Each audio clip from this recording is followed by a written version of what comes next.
We're back to Terry and Jesse show. We've got Carrie Solomon and Chuck Konzelman. We have a lot of mutual friends like Father Darren Merlino, Father Robert Guerin. A lot of mutual friends out there. I know you guys are out in the great state of Texas. I moved out to the great state of Arizona. Hey, welcome to the show, gentlemen. How are you? Thanks for having us. You know, you guys provided such a boon for the Catholic Church. You guys...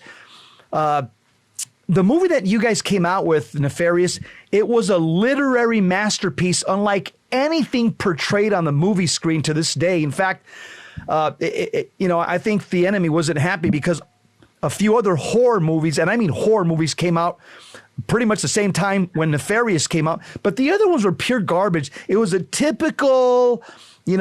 emphasized everything on the demon, phenomenology, parlor tricks and all that.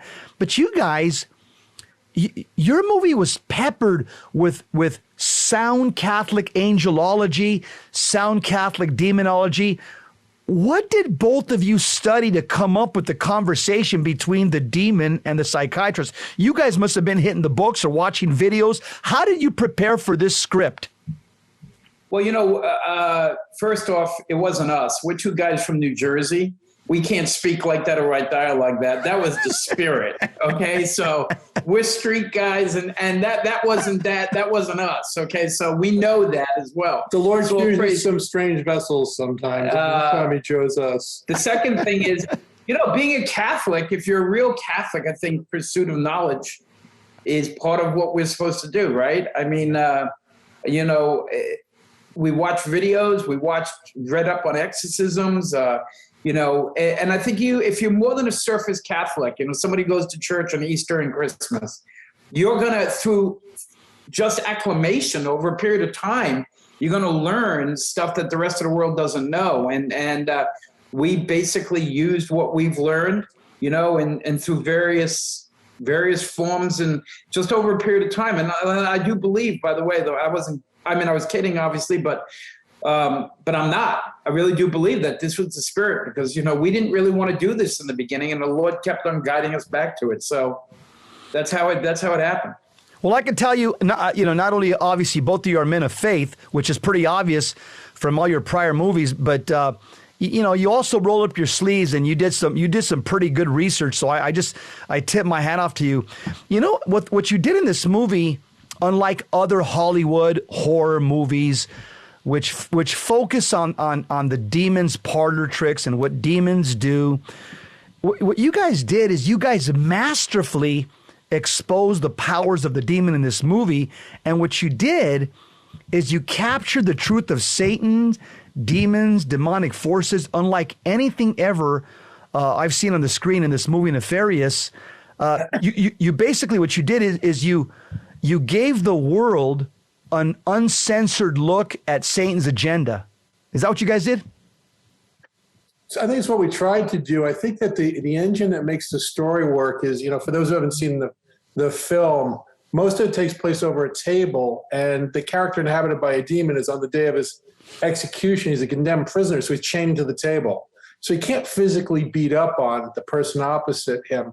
So most of what happens is a conversation, but what becomes clear from the conversation is the malice that the demons have for humanity, the hatred that they have for humanity, the hatred that they have for the fact that we can sin and err and be forgiven, whereas their error is forever unforgivable. They made their choice with full knowledge of God, who he was, what he wanted from them, without the concupiscence necessary that we're subject to, and they just basically chose to disobey deliberately, and therefore their fall is irrevocable. And they hate us for the fact that we, creatures who they deem as completely inferior, may one day have places in heaven forgiven of our sins by the grace and mercy of God.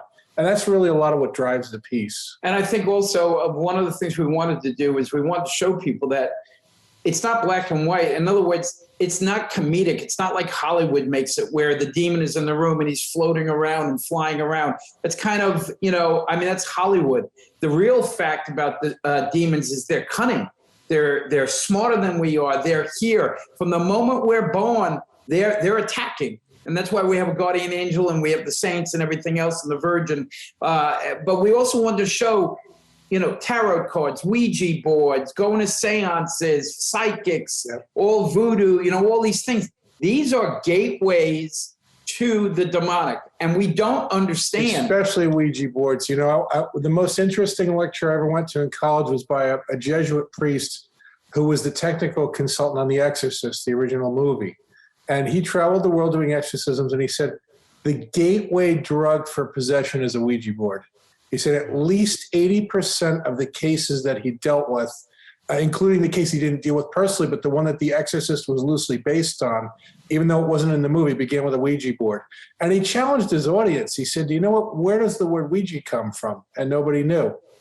And he said, well, it comes from French, right? It's French, right? Well, French and German.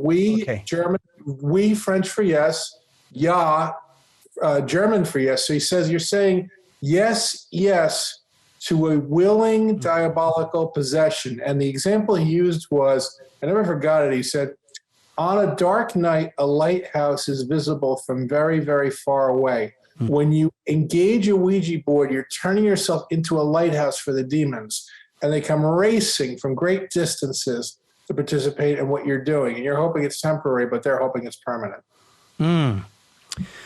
To me, this film, as I watched it, and I've rented it here at the house, I've invited all kinds of people over to the house, and we're watching it. You could rent it on a lot of the social media platforms. This film is a perfect Trojan horse to introduce the reality behind the culture war as well, to an audience probably that would never be attracted to a film about God per se, but the film, the way it shows the connection between the culture of death and the diabolical, that was brilliant. Who came up with that? Again, we sit in a room and the spirit, you pray and the spirit comes forward. We wanted to hammer home that what is happening in the world right now is diabolical. It's not just a political agenda. It's a demonic agenda. The idea of castrating children and then turning them to another gender. Everything the devil does is in opposite. It's no longer, and I know you've dealt, obviously with the political stuff.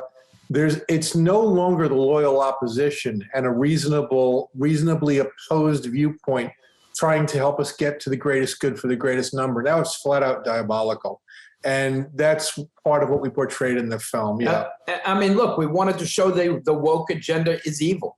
And, a lot of people like to couch it or whatever. I think we got to point it out straight out in front. We got to come out and say evil. The culture. Look, it's demonic. The culture castration of children, mutilation of children. That alone should be enough, but it's not. People are confounded. There's a great delusion going on, and the devil, they have eyes to see and ears to hear, but they don't. A lot of people are deluded. There's this great delusion going on that the devil has conveyed upon society. But the thing about a movie is, and this is obviously our ministry, is when you see it in a movie, there's something that happens to the human being. They're very vulnerable to movies. And the bad guys have used the movies for 50 years to slowly corrupt. This is not a... Yeah, we can do the same thing and show people, look, and I can't tell you how many reviews, how many people have called and said, you changed my life. I played with tarot cards. I'm not doing that.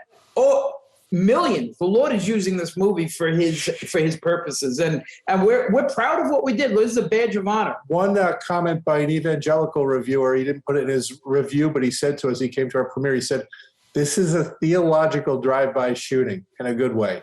You go into the movie expecting one thing, and then and that's what we're looking to do. That we were looking to sucker punch non-believers. Matter of fact, for your audience, if they see our poster, it kind of has a demon-looking head on it. Yeah. And it seems like maybe it's something to be scared of and run away. That poster was actually done by Jason Pearson, who did the poster for The Passion of the Christ.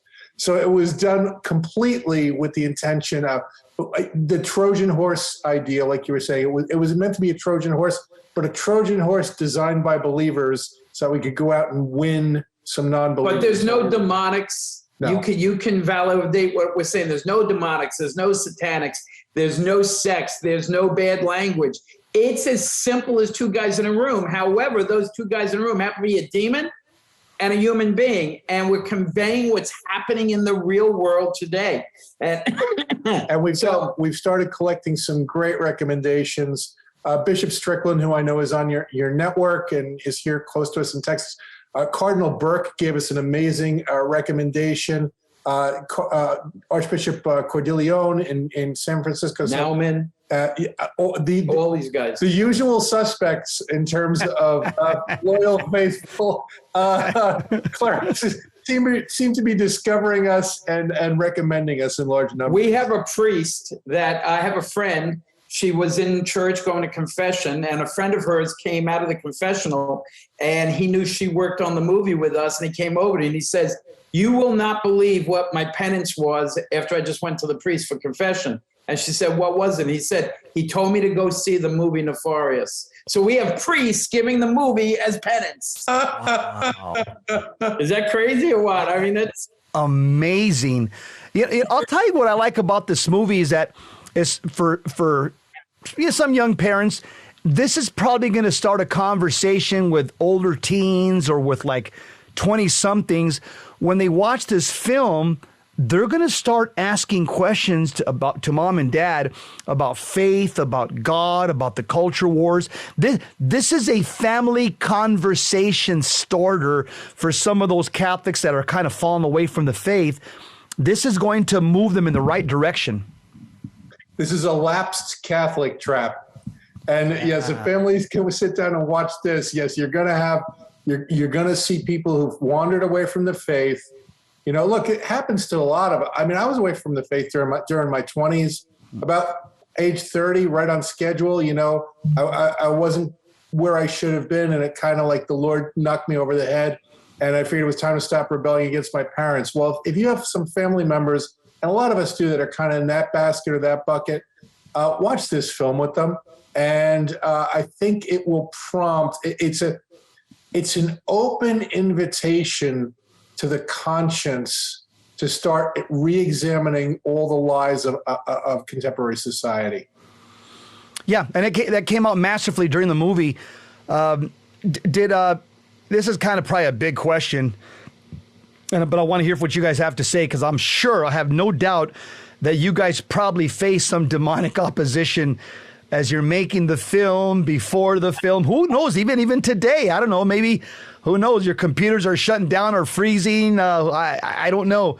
But every day, every hour, it's crazy. We don't have an hour, but I'll give you a couple of the highlights. Completely the opposite of what we did on Plan. When we did on Plan during the production, we were surrounded by a complete hedge of protection. We had no problems whatsoever.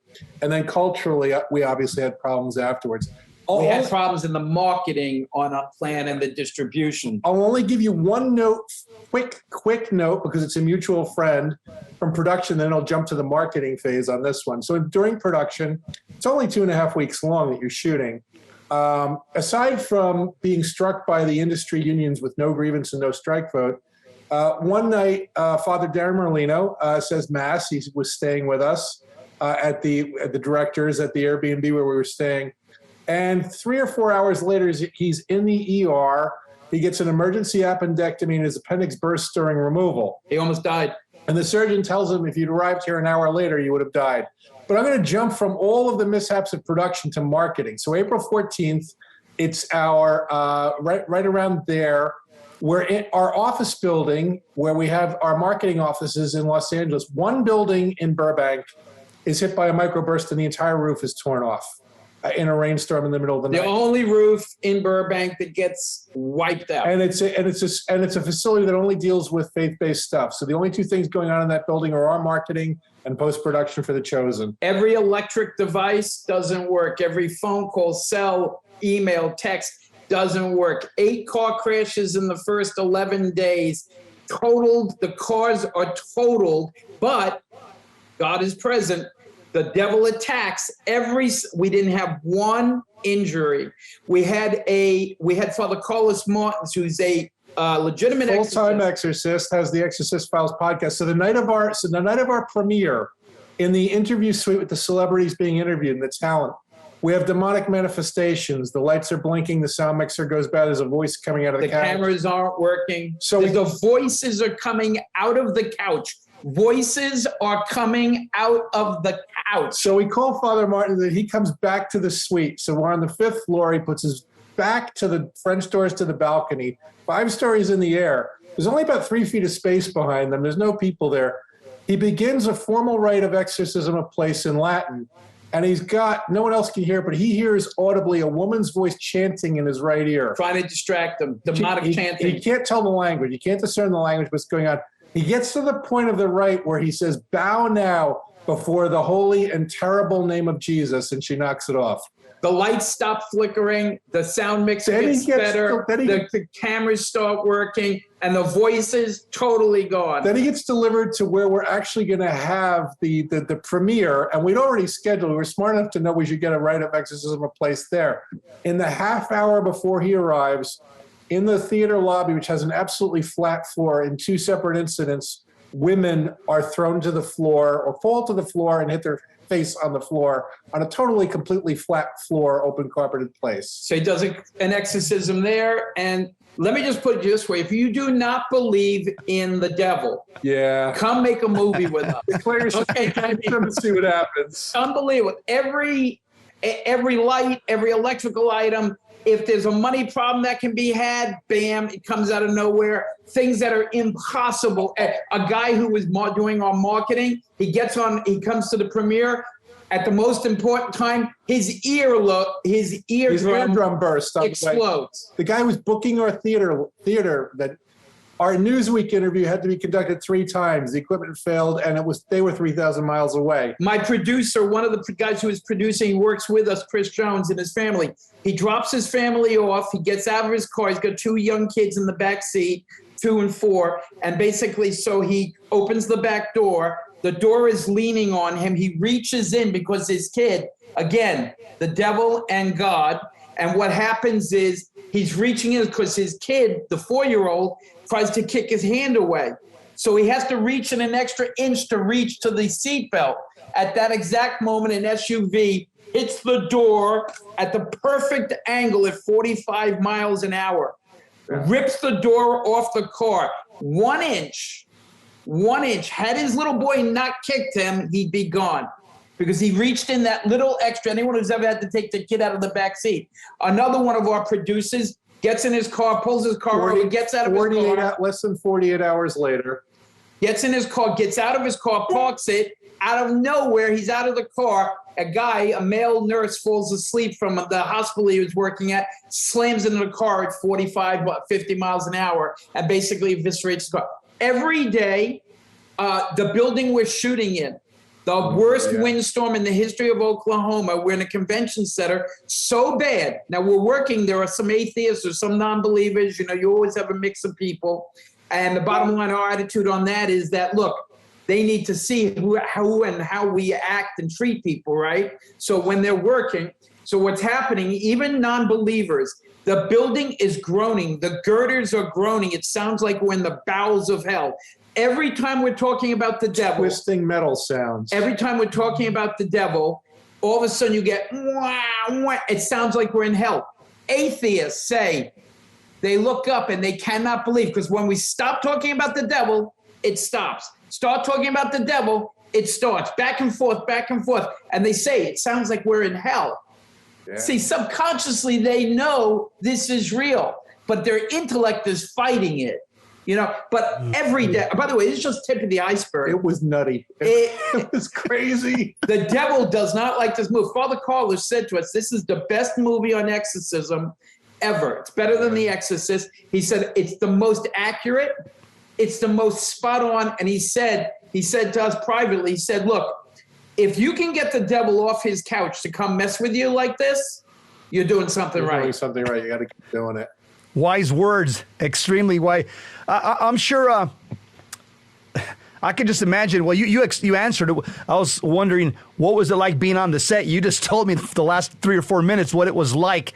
It was like, you guys were like, you guys were in the midst of a haunted house. It sounded like. Was there? I'm sure you guys. well, I don't know if you guys would know because you don't know anybody's heart, obviously, but I would say that the actor, both actors, Edward Brady and James Martin, Dr. James Martin, I don't know if they were Catholics, but I would have to imagine that this movie had a profound effect on their interior life towards Jesus. I mean, that's my guess. Jordan Belfi, who played the doctor, James Martin, he was profoundly affected by the movie. He's actually, because he's searching now for God, and he's reading up, and he's meeting with a lot of people and a lot of us and talking. He was a devout liberal, but he's no longer a liberal. But he doesn't, in Hollywood that means death. I mean, you'll never work again. So, and Sean Patrick Flannery, who played Edward Brady, who, by the way, I believe deserves an Academy Award. If the world was a fair place, this guy would walk away with the Academy Award. Sean also, I think, was very moved. And the funny thing about Sean is not a diva. He's a tough guy. He's an MMA fighter as well. He's a tough guy. But even he acknowledged this is the most profound work I've ever done in my life. And the fact that it's saving people. And so they've both come, I would say, about 50 or 100 steps to the right way and to the thinking that God is real. They both are kind of acknowledging that. It's great to see, but it's not only them, it's everyone who watches the movie. Because you know what the secret in this movie is? It's truth. We're not fabricating. We're not lying. We use the truth. Set the truth free, stand aside. Because when the Lord moves the Spirit, there's nothing you can say to fight it. Everyone who's seeing this movie sees the truth. They're seeing the truth. There is a devil, there is a God, there is good, and there is evil. And that evil is working 24 hours a day, 7 days a week, 365 days a year to get you in hell. And it's a profound, you know what? In honesty, I think that's scarier than a horror movie with a spinning head. The fact that we have somebody in real life trying to destroy us and drag us and our family and our friends and our loved ones down to hell. I mean, just put that concept in your head. Absolutely. Amen. I'm tracking with you 100%. So people can watch the movie Nefarious right now. It's on all the major platforms. I know it's Amazon, iTunes, Google Play, many other platforms. I recommend every Catholic invite people to your house. I know right now you can only rent it. You can't buy it. Rent the movie, fill up the house. This is a good way to evangelize. This is a good way to bring people back to the Eucharist, back to a life of prayer. Let me ask, you got about a minute. Personally, did this bump up your interior life, your prayer life, personally? Yeah, I mean, of course, you realize that we would be squashed like a bug on a windshield if it wasn't for Jesus, right? You go out and take on the devil, you've got to be prepared. When the Lord basically says, look, put on your armor. We love Jesus, we love the Virgin, we love everything about righteousness and good. And the bottom thing is guys like you, they're spreading the word. This is our life. To me, the time is short. We believe the time is short. This is a ministry. If we can save one soul, and when you contemplate that, when somebody's watching this, of course it profoundly affects you. This goes on our resume, bro. I mean, like when we go before the Lord, he's going to say, you did good, you're in. Okay, so... Yeah, the book of James, chapter 5 says, if you save one soul and turn him from the error of his ways, you will save his soul and your soul as well. And you guys have saved hundreds of thousands of souls with this movie Nefarious and Unplanned, and God is Not Dead 1, God is Not Dead 2. Good for you guys. God bless you, Chuck and Carrie. Thanks for coming on the Terry and Jesse show. We'll have to do this again. You guys did a mighty work. You guys are a mighty sword in the arm of God. God bless you guys. We'll see you next time. We'll see you soon. Thank you so much. Thank you so much. God bless. God bless.